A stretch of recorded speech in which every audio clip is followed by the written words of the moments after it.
Hey everybody, hope everyone's having a great day wherever you are in the world. I'm Darin Painter. To my right, maybe it's your left if you're upside down, is Chris Hyde. And to his right or left, Jay. Jay, welcome. Jay, tell us who you are, a little bit about yourself, and then we're looking forward to asking you some questions. Sure. I am Jay Menashe. I'm the SVP of Sales and Marketing for EDE. We create personalized experiences for trade shows, museums, and branded environments. I know that you and Chris have collaborated or worked together or connected in the past, but this is the first time I'm meeting you. Although, as I shared during rehearsal, a good 10 to 15 minutes of hard research on you before this. I have a question because it's really interesting. It seems like you care deeply about personalized experiences. And as as a trade show sort of expert in how they're constructed and when they work and when they don't, I'm interested in your take on that concept of making these, 20 years ago, they're in caverns up aisles. The idea of a trade show still is like sort of like, right, this dingy lit world where people just walk and pick up tchotchkes. It's not the world that I think that you would advocate for now because of those personalized experiences. Can you talk about like the importance of personalization in terms of an experience? Yeah. For me, trade shows are really important for brands to bring a physical representation of their brand. So to come there with this generic structure that doesn't really speak to anything about your company, you're doing yourself a disservice and almost wasting your investment. So when we talk about personalized experiences, it doesn't mean the whole booth needs to be this amazingly custom high-end design. But one of the rules I was taught early in my career is like, if you strip away all the branding on that booth, are you still going to know who the company is?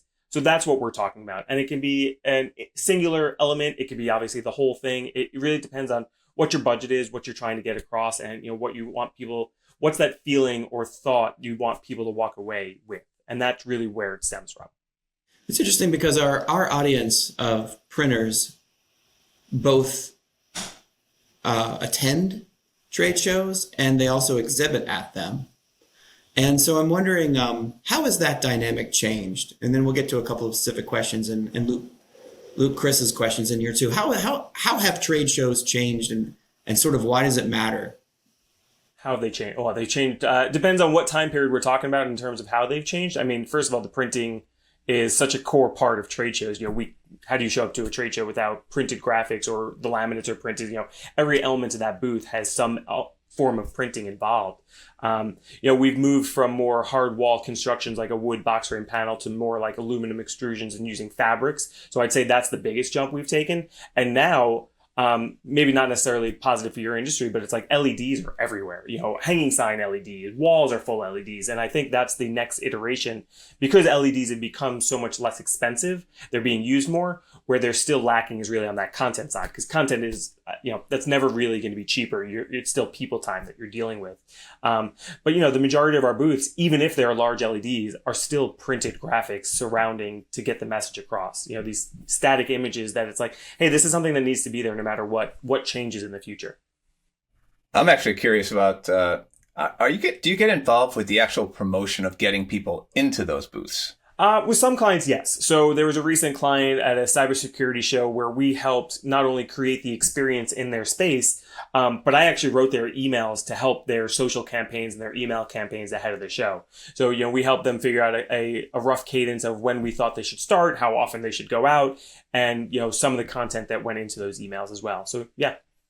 And how did that work out? Like how being proactive, getting people to come to your booth versus just showing up at the booth and assuming that people are going to come. Like how much should be people putting into pre-event as much as the actual on-site part of the event?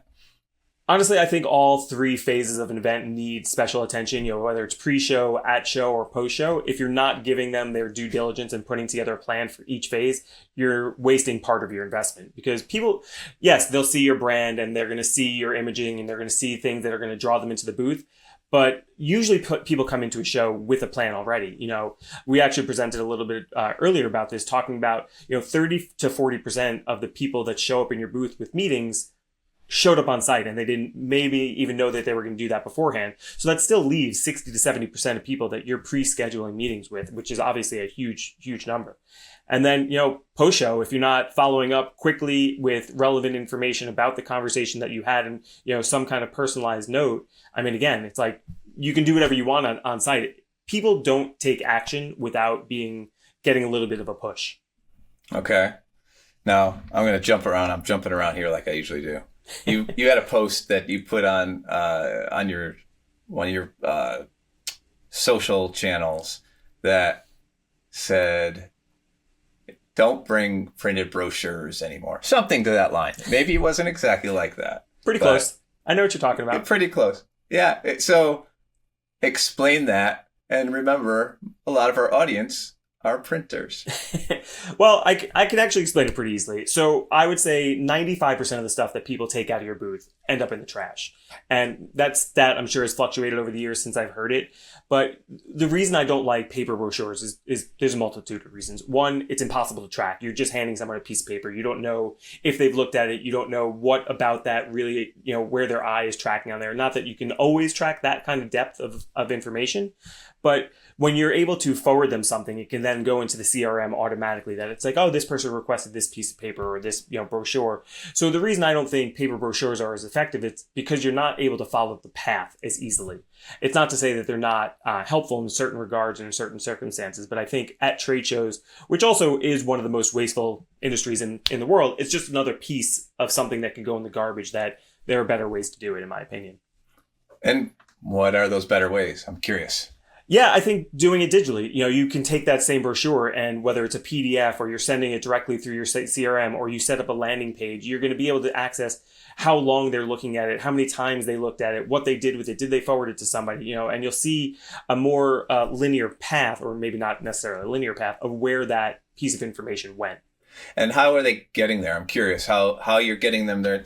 Is it a QR code on one of the giveaway on a tchotchke, or is it how are you doing that, or just only from warm people you've had meetings with? But how about the people who maybe lurked and said, "Hey, I'm going to pick up this thing"? Is there some kind of call to action on that's given you that access? Yeah, I mean, I think QR codes have obviously come to the forefront in the last few years, to say the least. I think that's a really valuable way to access information. Say you're walking into a booth and you don't want to talk to anybody, which is not so uncommon. You want to do, whether it's a self-guided tour or something else. And yeah, accessing it through a QR code, through a tablet, through some kind of laptop that's set up for demos. I think there are a lot of ways you can set up access to information in the booth. The trackability is interesting because I do think our membership has struggled sometimes with tracking the effectiveness of all kinds of different marketing strategies, not just in booth traffic and tracking attendees and so forth. And you have a background in revenue architecture, and I have a question for you about that. So what's a couple of things that might separate a company that does really well at a trade show, makes money, finds the experience valuable on the bottom line versus ones who don't? I mean, I think it goes back to the earlier point of that integrated plan. You can't think about, it's like, oh, this is 4 days into our year. I mean, a trade show, you're planning for a trade show. I mean, depending if you're doing a new booth and stuff like that. Like a new booth, let's say you're starting from the scratch, that can be 9-12 months out that you're starting to plan. So if you're not putting in steps to attract people to your space, I mean, I think you're just missing out on so much potential revenue. And I think tracking it's at the forefront yet again. When people talk about an economic downturn, they want to be like, oh, what's the ROI in every single activity we're doing? Whether people actually start tracking more and measuring their return will be seen. I remember hearing the same thing back in 2008 after the financial crisis, and people generally don't want to pay to measure. So I don't know how much that'll change now all of a sudden, where it's, it's kind of the same, not same situation where it's like, oh, measurement, everybody wants to know what every activity costs. But yeah, I think that's always a challenge with trade shows because it's so rare that you're closing a deal on the show floor. So I think what's really important to track at trade shows specifically is that touch point within the sales process. And that's where sales and marketing alignment is really key, because you can't do trade shows without sales, and sales can't do trade shows without marketing. So when they're not talking and figuring out all right, this is the first touch point we have with this client, or this is the 6th touch point, it's really important to be able to map map that out and see how it positively or potentially negatively affected a deal. That's interesting. Anything that you've seen recently that's been super interesting or creative in terms of printed materials at trade shows? Because I know keep talking about our audience, but our audience also provides those materials, to clients who do lots of this stuff. So anything that strikes your memory of being particularly interesting? I wouldn't say it's necessarily specifically from a show I went to recently, but I try to pay attention to the packaging of something that's shipped to me, whether it's a pre-show campaign, someone sending me something, whether it's a box. Chris, is one of the favorite things I see you post about on LinkedIn is just like really interesting packaging that captures your attention, because it's like you want to create some kind of feeling. So if you're doing a pre-show campaign and you have, let's say, an A list of prospects, like these are the people, we need them in the booth no matter what, I would definitely suggest being creative with what you're sending them. And that starts with the packaging. I'm forgetting the brand. I want to say it was Warby Parker. And I posted about this too. I got sunglasses from them, and I remember opening the case, and I forget the exact message because this is like 2 years ago at this point, but it just made me smile. And it was literally just a line of text in a normal sunglass case. Like it wasn't anything out there. So I think when you were talking about printed materials, it could be the copy that stands out. It can be the actual packaging itself that stands out. But it's like, try to do something unique that don't just send a box, write a personal message, even if it's, it's relevant personal, not like, I know you have 6 dogs and 3 brothers and 4 cats and like, that kind of relevancy. I think that's where people get stuck. And I know I have with personalizing anything. It's like, is it personal? Like, oh, I know you went to school at XYZ, which I get subject lines of like, go Bears. And I'm like, are they talking about the Chicago Bears? Because my office is based there. I went to Western New England College, which is the Golden Bears, which is what they were talking about. But that was, 20 plus years ago. So I think it's talking to something, generally, if you can touch on a pain point that these people have, it's going to be personal enough that they're going to remember it. But I think it can be so many different things. And it's like, just getting different people's perspective on what matters to the audience can help dictate whether you're doing something with packaging, whether you're writing something on the packaging that speaks to them. Another really good example is Chewy, the pet food company, where I get a birthday card for my cats every year. I'm like, I don't even remember their birthday, but Chewy sends me a personalized card. It looks handwritten. I'm not sure if it is or not. And it's like just little gestures like that. It's like we all have CRMs now. Just capture information on there that you can use for these campaigns, and it'll make such a difference. And I think when people get physical gifts in the mail now, it can make such a difference. August 4th, Jay. August 4th is your oldest cat's birthday. The 15-minute deep dive. Incorrect. Well, Incorrect. Oh, okay. I'm sorry. I had the note wrong. Sorry. One is April and one is October. Okay. Speaking of the creativity, you kind of touched on what's the most creative thing that you've been involved with lately? Something that kind of got you excited? I think a lot of the stuff we do is really creative. So I'm going to be biased and say stuff from EDE. That experience we created for the cybersecurity show was extremely creative. Whereas a lot of companies in that industry in particular create these experiences that are just, whether it's a claw machine or playing Plinko, it's like, all right, it's fun. I'm going to do it, but I'm not going to remember who did it. And so the experience we created was kind of like a Snapchat filter behind a two-way mirror. And there was an LED screen right behind the mirror. So you walk up to the iPad, you punch in some information, and you have to answer 5 questions, 4 of which are very sales related, talking about like, are you ready to buy? Specifically, what are you looking for? What's your buying cycle? Who's involved? Budget? And all, basically the important questions a salesperson needs to have. And then there's a 5th question about just goofy things to make someone laugh. And then you stand in front of the screen and it gives you a 10-second countdown, and it snapped a picture, and it was choose your weapon. And they're a cybersecurity company. So it was, really latching onto their solutions.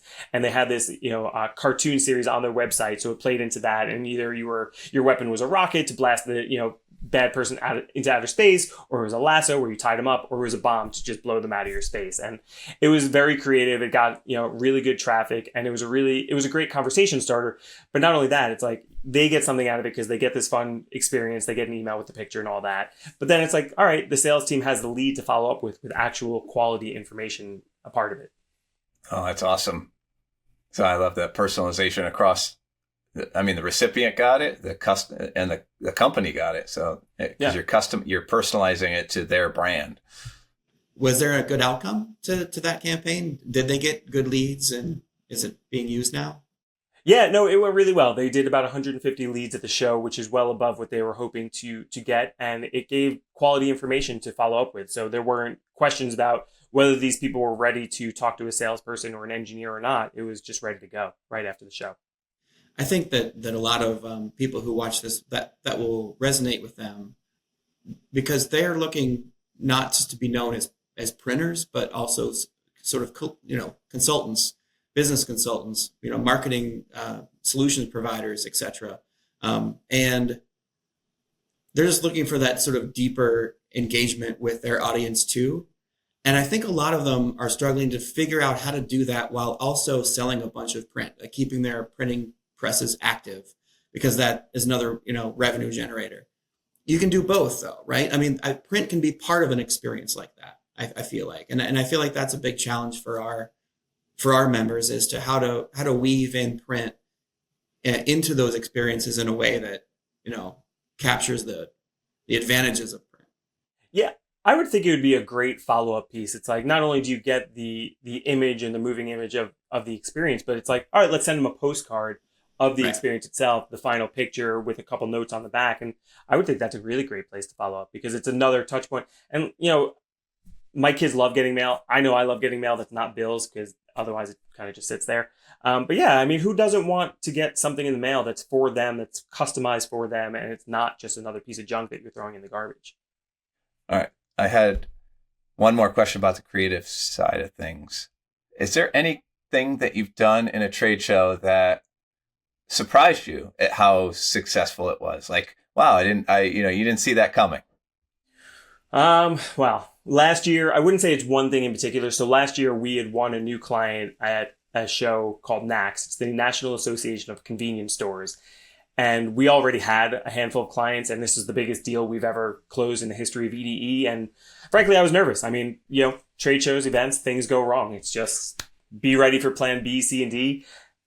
I've never experienced something so smooth, and it just blew my mind how prepared everybody was. We're working, because it's never just us, EDE, working at the show. We're working with 5 different unions. We have the client that needs to put their product and set up the inventory in the booth and everything like that. And it could not have gone better. They were done a day early with everything. And it's like that. I was so impressed and so amazed. And I mean, hopefully it happens again, because we're doing that booth a second time this year, along with several other new clients at that show, thanks to that booth. So yeah, that was very, very impressive to me. And they owe it all to your They owe nothing to me. Nothing at all. I showed up the day before it was done. They're like, oh, you planned this well. I'm like, yes, I did. I planned it on purpose. All right. Darin, you got anything else? I got nothing else. Just appreciation for Jay joining us. Yeah, Jay, this has been fantastic. Absolutely. Darin, I was waiting for a little deeper dive into my history. I'm a little disappointed. I was expecting like a gotcha moment. Be like, this time in 1999, you did that. I wasn't going to mention that time in 99. No, I did want to bring up that one time in 2021, which is way more recent. I don't think that you should have done that. Also, how did you know I had 6 brothers and 3 cats at one point? You're not the only one that can do a deep dive, my friend. Well, Jay, thank you so much for your time and all your feedback, and it's been great talking to you. Yeah, it was a pleasure being here. Thanks for having me, guys.